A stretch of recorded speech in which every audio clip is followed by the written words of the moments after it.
Hello friends, it's Tom Auger from Norval United Church's virtual choir with a quick tutorial for Mac users on how to use Garageband to record your audio submissions for the virtual choir. So this is only for Mac users, unfortunately. It's free software that should have come with your Mac. If you don't have it, you can very easily get it from the App Store. I've just hit Command Spacebar on my Mac to bring up the spotlight, and there it is. I type in AP and there's the App Store. And then if you just type in GarageBand here, Apple makes sure that it's easy to find. It's free software made by Apple and part of their iLife suite since time immemorial. I think 2006 or something. So here it is, and I've already downloaded it. You can download it, like I said, for free, and it takes up a fair amount of space on your computer, but that's all right. And then I'm just going to hit open because I've already downloaded it, and we'll get started right with GarageBand. Okay, so we've launched GarageBand now, and it opens up with a new empty project. So we're going to go ahead and just hit that choose button, which is going to start us off with a new empty project, and it'll automatically default to recording using a microphone, which is exactly what we want.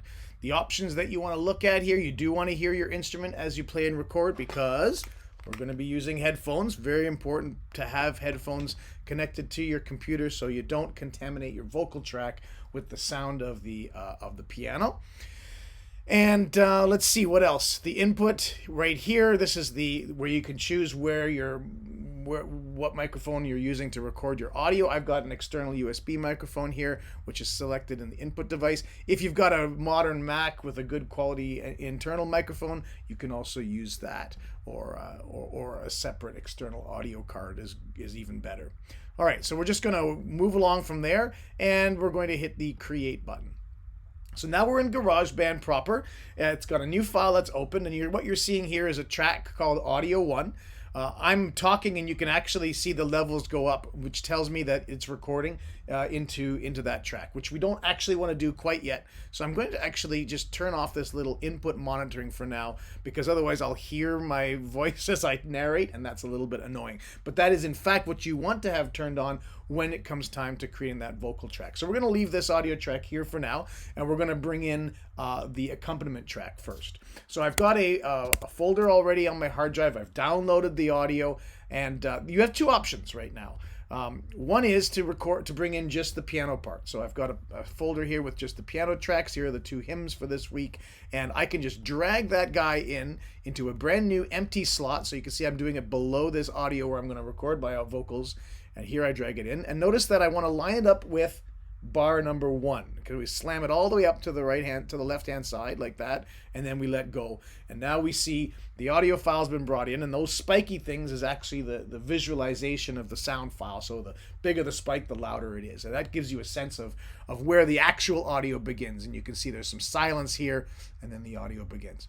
The other option that we have is to actually bring in the conducting video instead. So I'm going to click on this track that I just brought in, and in fact I'm just going to hit the delete key to delete it, and I'll hit delete again, which will actually completely delete the track. So now I'm going to go back to the Finder, but instead of bringing in the MP3, which is just the audio only, I'm going to go to my conducting folder, and I can drag in the video in the exact same way. I just drag it back in and drop it on there. And now you can see that the video has actually come in, and now we've got this big massive window of me conducting, which you can resize and you can close to get it out of the way for now. To bring it back, we simply go to the movie track and we just click on that movie here, and it comes right back. So when I hit play, so you can actually hear me talking, you can hear the accompaniment, you can see the video, and you can be looking right here. Of course, you're going to have your lyrics as well, but you can sort of manage all of that, and you can make this as big or as small as you want. And if you're in the luxurious position of having two monitors, then you can have different things going on as well, and you can just drag and drop one onto the window that you want. All right, I'm going to keep that closed for now so we can just focus on this audio recording. So we're ready to begin the audio recording, but before we do, an important thing to save you some time after you've kind of watched the intro and done all that stuff. If you're going to be recording multiple takes, so here again you can see the waveform, and just by looking at it, right, you can tell this is where the actual music begins here. So what we want to do is, if you're going to be recording multiple takes, we want to make that fast and easy so you don't have to listen to the intro every time. So what GarageBand has is right at the very top where we actually have the numbers of the bars, which, by the way, they don't line up, right? Because GarageBand doesn't know how fast or slow this was recorded. So we want to turn the metronome off. We want to turn the count in option off. So those two options at the top, the 1, 2, 3, 4, which is the count in, and then the metronome icon, turn those off because it's not relevant in this case. It's just going to distract us. But in this bar here, not the line part, but the bar just above it, we're going to click and drag just before where we know that the music audio is starting and drag all the way to the end. And this is called our cycle region. And a cycle region just means when I hit play, it's now going to jump directly to the cycle region. As you can see there, my transport control jumped there. I've got this loop mode on, which means once it gets to the end of that, it's going to start over again. And that'll allow me to record a few takes over very, very easily without having to really touch anything. And I can just focus on the performance, and the takes are going to get recorded, and then I can switch between them and figure out where I had the best performance to submit. And I'll walk you through that in just a moment. One tip is that it's important to not slam the cycle region directly up to where the audio begins. I'm going to zoom in by pinching here, and you can see that the audio clearly begins. This is silence, right? So that would be, in fact, I'm starting even before the audio. We don't want to do that. What we want to do is we want to sort of bring this out a little bit further to give you a little bit of breathing time. For more advanced users, you might want to listen to this, and there's always an intro, right, where Alan plays a bit of an intro and then the vocals start. And sometimes I like to speed up the process, even just drag it into where I know that intro is about to finish. Gives me enough time to take a breath and then get started, and that keeps me in the flow a little bit better. But if you prefer to just re-record the entire thing, then just start from the beginning here and give yourself just a little bit of headroom in front of that. So one thing we're going to do that's really important here is we want to tweak the preferences just a little bit to make the recording process even easier for you. And this is a really great tip. If nothing else, if you skip everything else, this is an important tip to catch. So we're going to go up to the GarageBand menu in the top left-hand corner. We're going to go to preferences. And here in the main general preferences, it tells you what we're going to do when the cycle region is on. And what I want you to do there is to create takes. So this is really, really important. What it create takes means is that every time it loops and starts again and you re-record your audio, it was actually going to keep the old one as well. And you could get a sort of a whole library of takes. I tend to get like 15, even more takes sometimes because I'm a bit of a perfectionist and my voice isn't that great. So I have a lot of options. And then I'll show you an amazing trick where you can pick and choose from each take where the best sections of it were. Is it cheating? Maybe. But this is a virtual choir, we've got the technology, we should use it. All right, so we've got the cycle region set. We've gone and set it up to create takes. We're almost ready to record our vocals. So it's going to be headphones on. Obviously, you want to be as close to your microphone as possible. I've got my mic over here. If I were really recording, I'd be doing that. And we're going to turn on input monitoring. So that's this little button here. So now I can actually hear myself. Now, there's nothing quite as soul-sucking as being alone in a room and hearing yourself sing, especially if it's not a great room. By the way, the less echoey the room, the better the quality is going to be. So try to find yourself a closet, where there's lots of clothes on the walls to dampen the sound. Anyway, so I can hear myself because I have input monitoring on. If I look down at the very bottom here where it says track, which, by the way, there's this knob in the top left-hand corner that turns that section on or off. And in the track here, I can play with my level controls. I don't recommend using automatic. But what you want to do, so as you can see, as I'm talking, I've got a little green bar there that's showing me the level of sound. And I'm going to, la. So that's as loud as it's ever going to get if I belt it out. So what I want to do is I want to change that level so that my singing voice never gets into the red, like la. That's going to cause distortion, and that we have to avoid at all costs. And you'll see it visually too, and I'll show you how to. In fact, let me let's just take a look at what that looks like. So I'm going to hit the record button here. La. Now, take a look at this waveform. I'm going to zoom in on it. See that?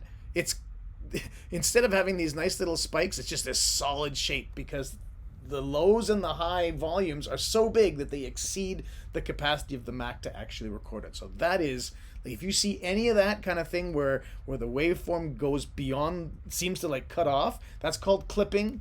You need to re-record. You need to set your volume level down low and never get into the red. Okay? So for me, the ideal volume level right now, based on how far I am from my mic and so forth, is right here. It'll be different for you. Please take a minute to set that all up. Okay, I'm going to simply delete this. There's no need to keep that around, by clicking on it and then hitting the delete key. So it's very, very easy to do. In the next bit, we're going to look at some what are called comfort settings to make it a little bit easier on the ears as you record, and we'll show you how to turn it on and off, and then we'll get right into it.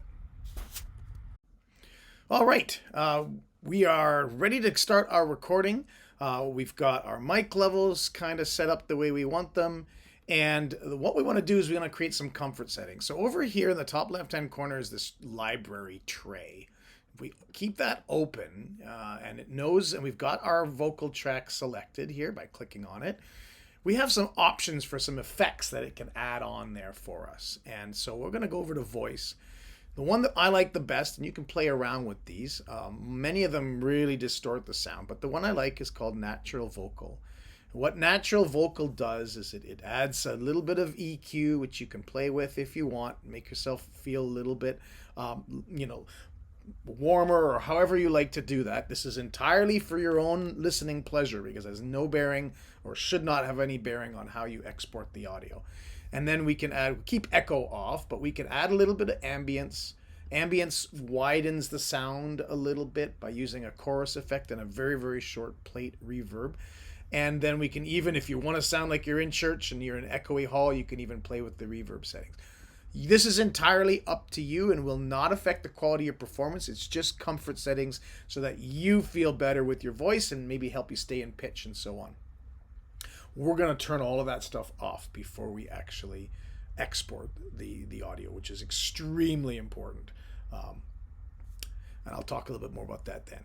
So I think we're kind of ready to go. I've got my comfort settings on. I've set my cycle region. The last thing I want to do is, you can zoom out. It doesn't really matter. You won't be looking at the screen. You're going to be looking at your music. I'm going to go back here and click on that. I'm going to actually keep that up so I can be looking at the conducting track, maybe even make it bigger.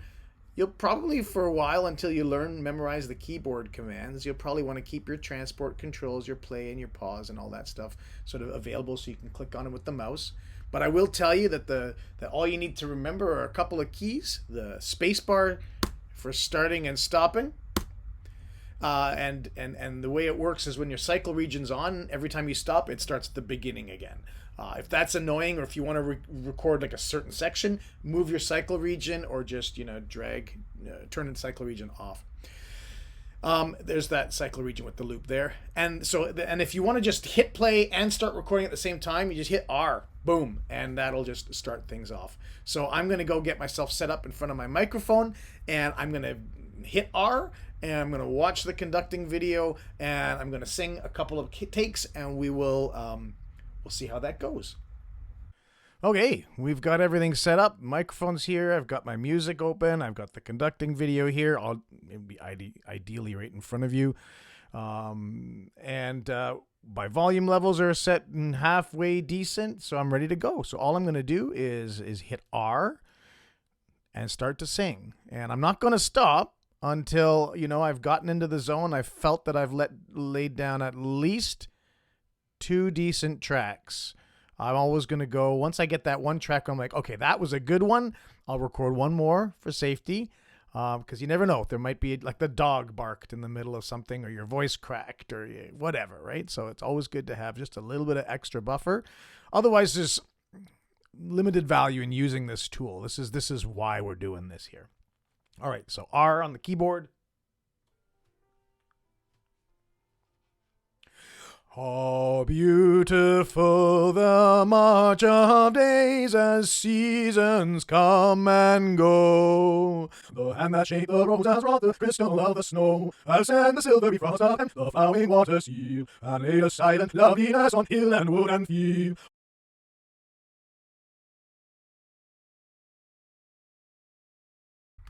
All right, so that was fun. Hope you. All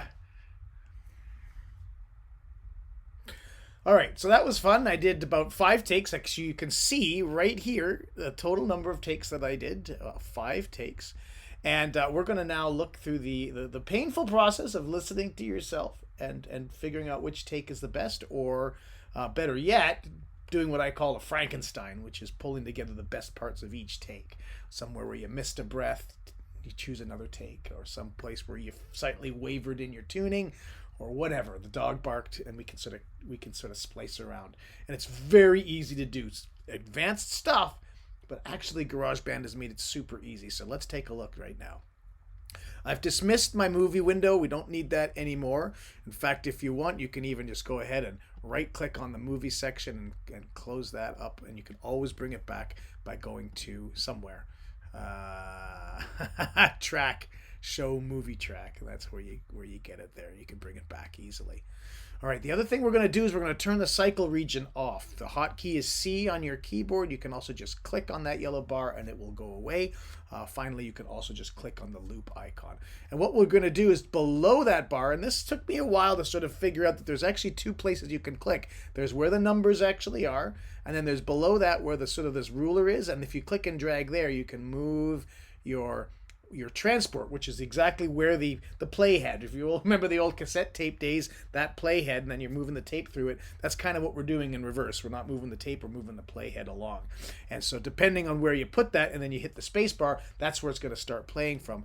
That's also how you're going to determine when you switch between takes, and I'll show you how that works. So you'll probably have an intuition about which was your best overall take. Maybe your voice sounded the best. You just sank into the zone right there. For me, it takes me half an hour of singing before my voice actually unlocks some of the harmonics, and even then, it's still not a great voice. But so I know I just need to record a few takes that are going to be garbage, and I generally ignore takes 1 through 3 or more.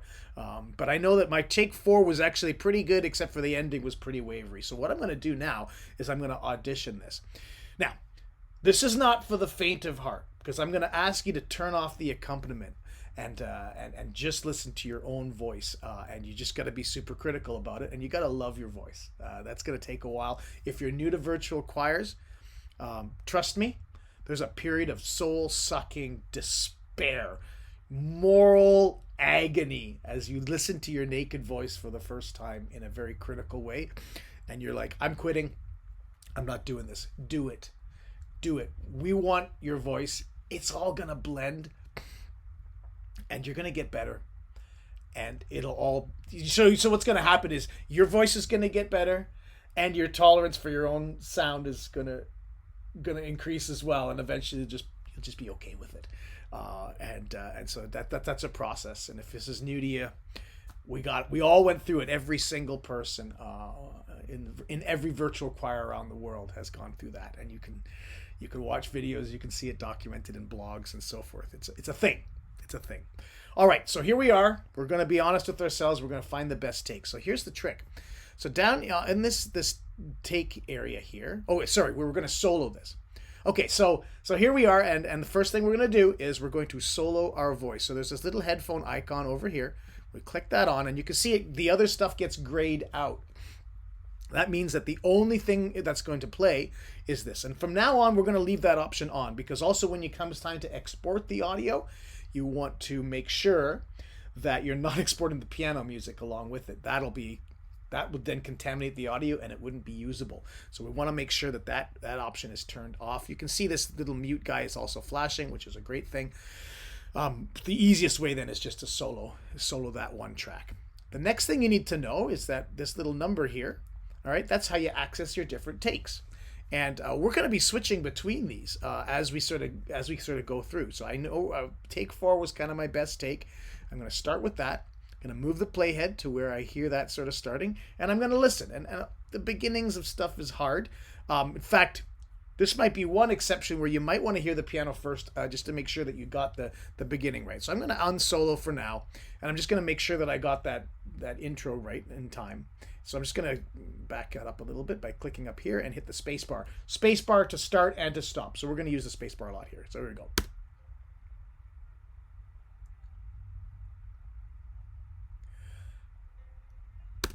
Okay, so I've proven that it's okay. The start is fine. So now I'm just gonna mute that, and off we go. So here we are now. And so now what I'm gonna do, I'm just gonna start to listen.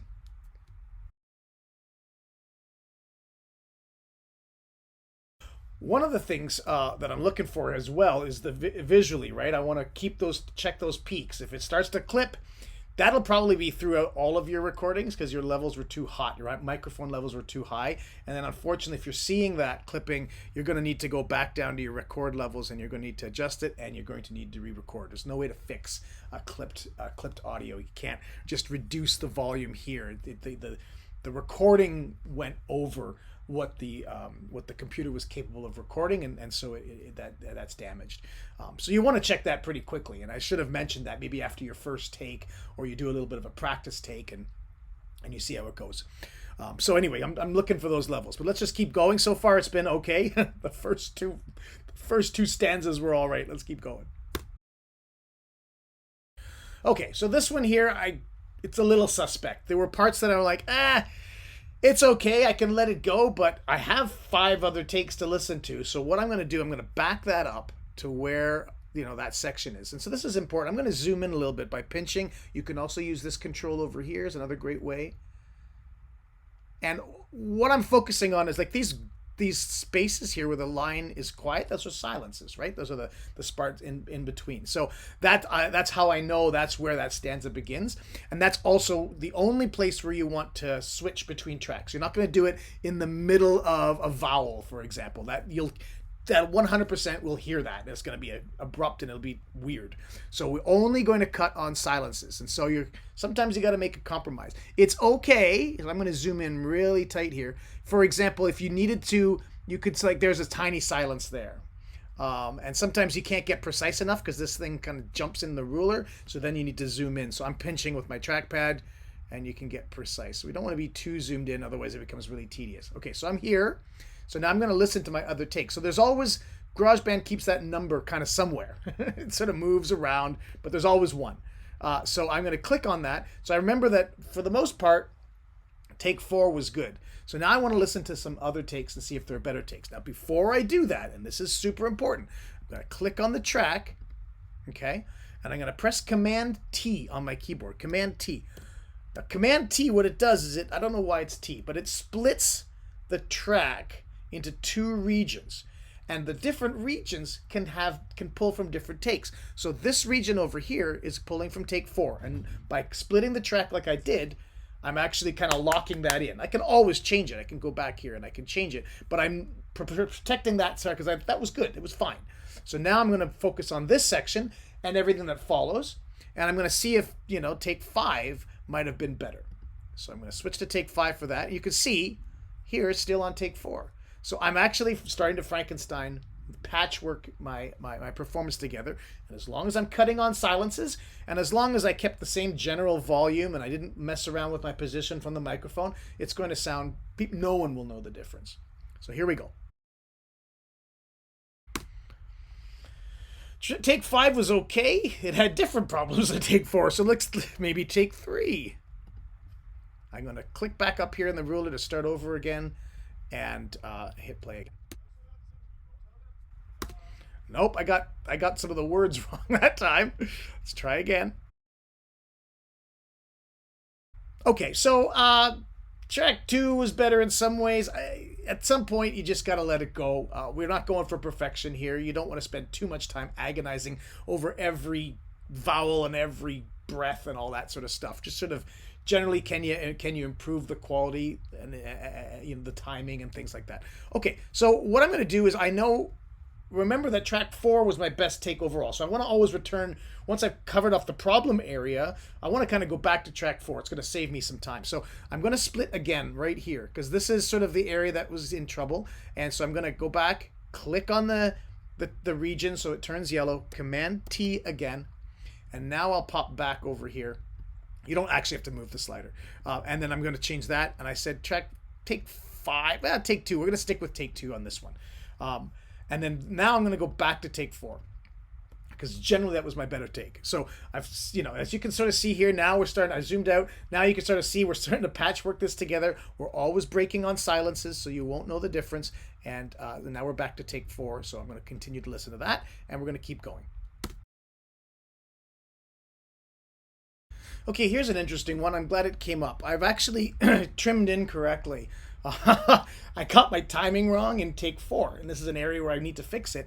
And what that's caused is it's caused a little bit of a problem here, because I take 5, I start singing something, and then I cut it where I've stopped singing it there, and then I start singing it again later on in take 4, and it's all messed up. So I've actually made a mistake. So I need to fix that, and that's where undo is your friend. So undo under the edit menu, edit, undo, or I can hit Command Z, and I'll just keep going back until I've stop that split. So here now I'm back to where I was before.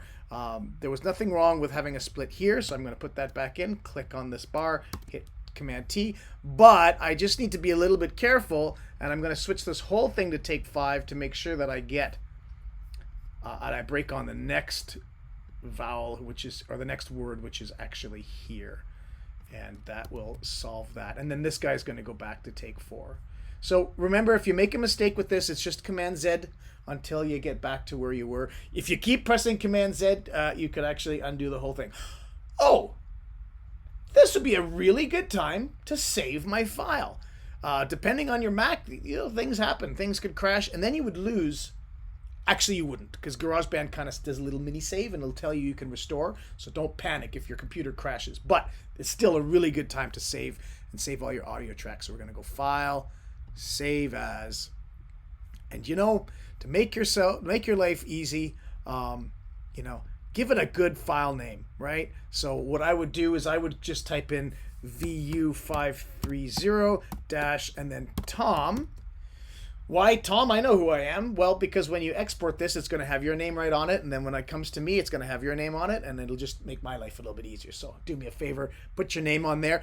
And we do that. And then if you're going to record multiple parts, because some of you do, which is great, then you leave it the file named like this. And then when you export the different tracks, which I'll show you in a moment, then you can add like main, soprano, tenor, or whatever. Okay, so we're just going to do that and hit save. And that's going to get saved to my hard drive. And now if disaster occurs, we're okay. Let's keep going.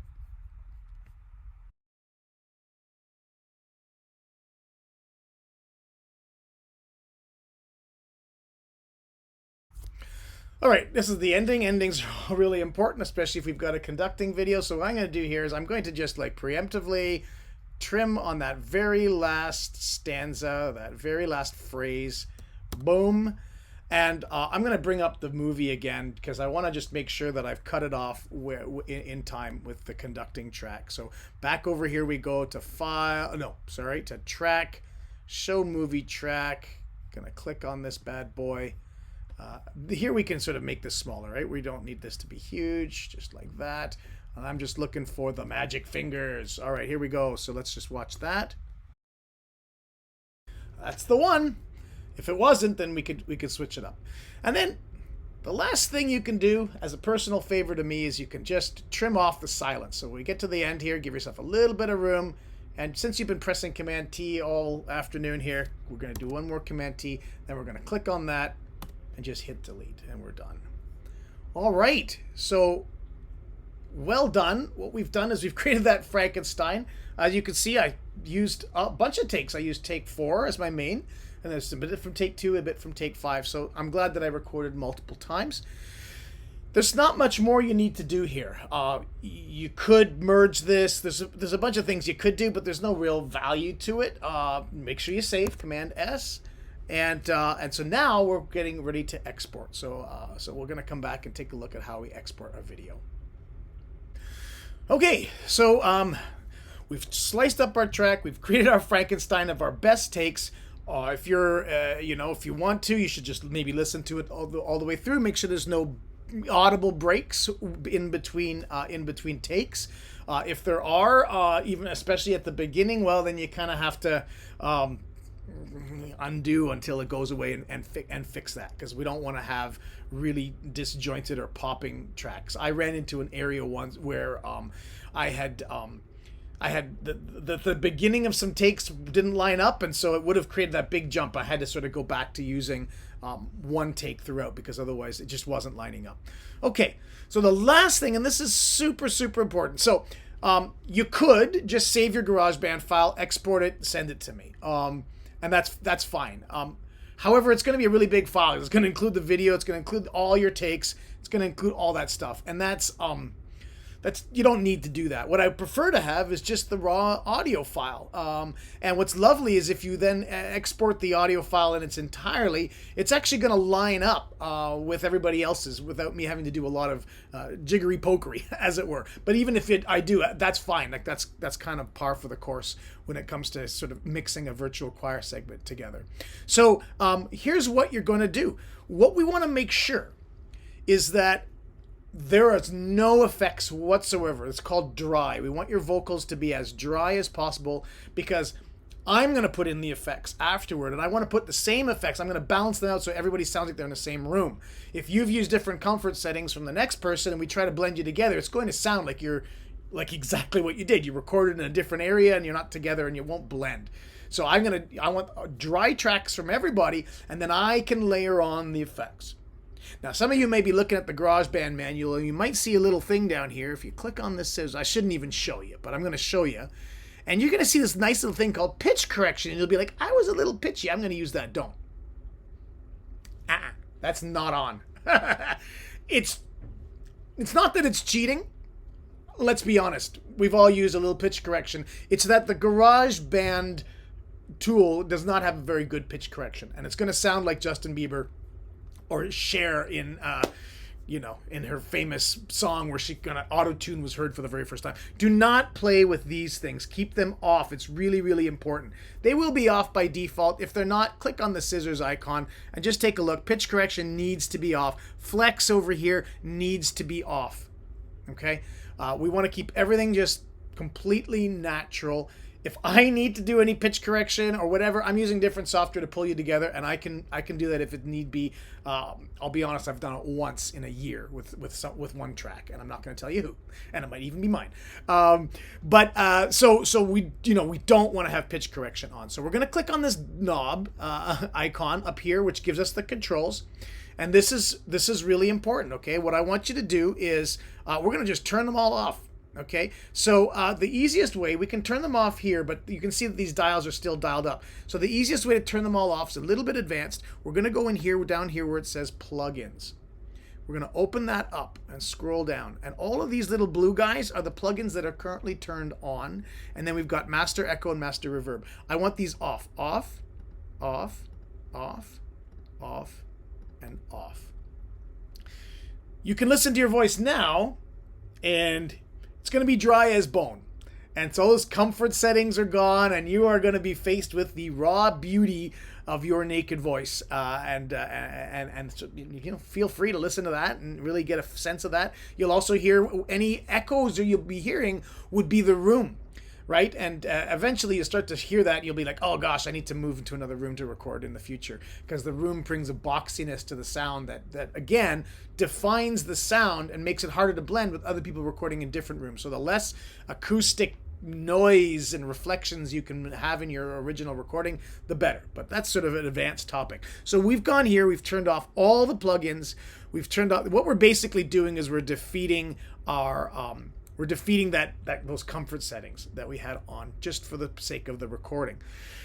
To be completely thorough, you can also go over to the master track by clicking on this button and turning off the channel EQ, which is this section here. As you can see, the knobs are set right to the middle, so that doesn't actually have an effect, but to be safe, we turn off the channel EQ as well. And then we're sure that everything is off. The last place that I sometimes check is under the effects button, and I just make sure that the master echo is off, the master reverb is off, the ambience settings are off. I'm getting a little like this is unnecessary, so feel free to skip this. But if you listen to your final exported track and you still hear an echo that's not just your room echo, there might be some stuff here. Like you can see actually here, This is still, I've got natural vocal, and that's been turned up. So I want to make sure that that's off, and that's off as well. And that way we're absolutely sure that the sound is completely dry. Put your headphones on, listen to it, and you want to hear a completely dry track. All right, the very last thing is now to export your file. I'm going to save those settings again. We're going to go over to the Share menu in GarageBand, and we're going to choose Export Song to Disk. Now, these settings are also super critical. You might see MP3, and you're like, oh yeah, I know MP3, I'm going to use that. Do not use that, please. What we're using is the WAV file format, and the simple reason for that is that MP3 makes for much smaller file sizes, and the way it achieves that is by throwing away information, by actually losing quality. So MP3 degrades the quality of your recording, and we can never get it back. So you're going to give me a recording that's already been degraded, and so the overall quality is lost. So instead, we're going to click on WAV, and you're going to be sending me WAV files. I don't mind having these numbers at the end. That's totally fine. You can also, if you, like I said, if you're recording multiple tracks, you can also rename that. And here, for example, I'm going to say main, because maybe I'll record a tenor track later on. You can also call this soprano. I think it's a bit deceiving because I'm not singing in the soprano register. So I'm just going to call that main. Doesn't matter. And then just export that. And it's going to go ahead and do its thing. Let's see what else. See how it says export cycle area? Mine is grayed out because my looping is turned off. My cycle area is turned off. That's really important. I don't want to get just like your cycle area. It would be better if I got the whole thing because that would improve the timing. So if that's on, just uncheck that. And then you can hit the export button. When you're exporting, also when you're recording, it's a really good idea to make sure that you've got nothing else running. I've got a bunch of things running right now. I shouldn't. I should turn off my Google Chrome for sure. Don't want Spotify because it'll compete for audio resources.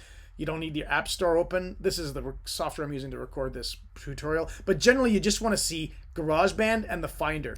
Close everything else up before you record, and close everything up before you export, because that's using CPU resources, and that sometimes can glitch your computer, and we can hear popping, or maybe the timing gets messed up. So keep your computer, like reboot your computer before you record, all that kind of stuff. I should have mentioned that at the beginning. We want to start with a nice clean slate. Reboot your computer, close all your browser windows, close all your other software, and just focus on that one task while you're doing that, and then you can go back to having your 10 million tabs open like I do. All right, so I've just exported my audio.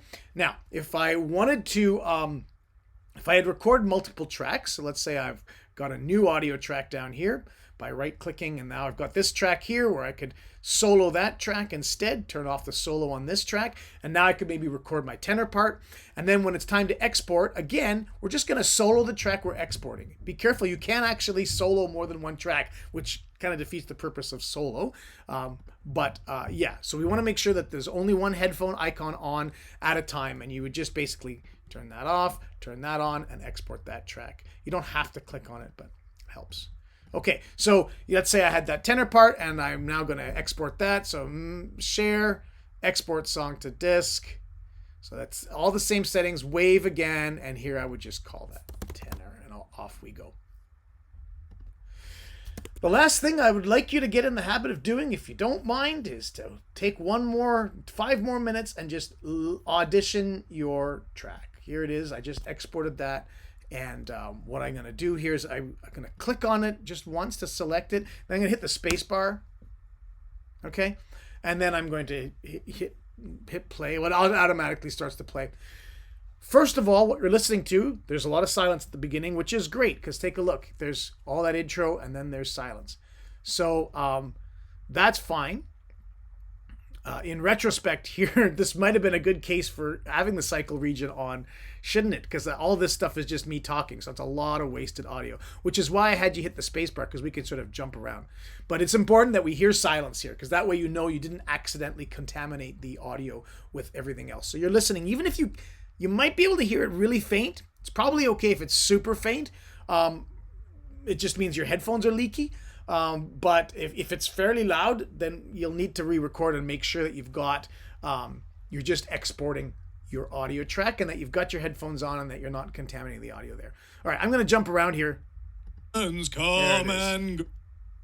All right, so just what the march of days as season. Okay, so I'm just checking that it's not sounding horrible. Everything worked. I don't have a piano track, and now I can drop it off, and away we go. So now the last thing is just to open up WeTransfer, drag that sucker up into WeTransfer, hit that link button, and copy the link over to me. That's it. Thanks a lot for sticking through it to the end. I hope there were some useful tips in there for you in terms of using GarageBand on the Mac to record your vocals for virtual choirs. Look forward to blending with you soon, and we'll talk to you later.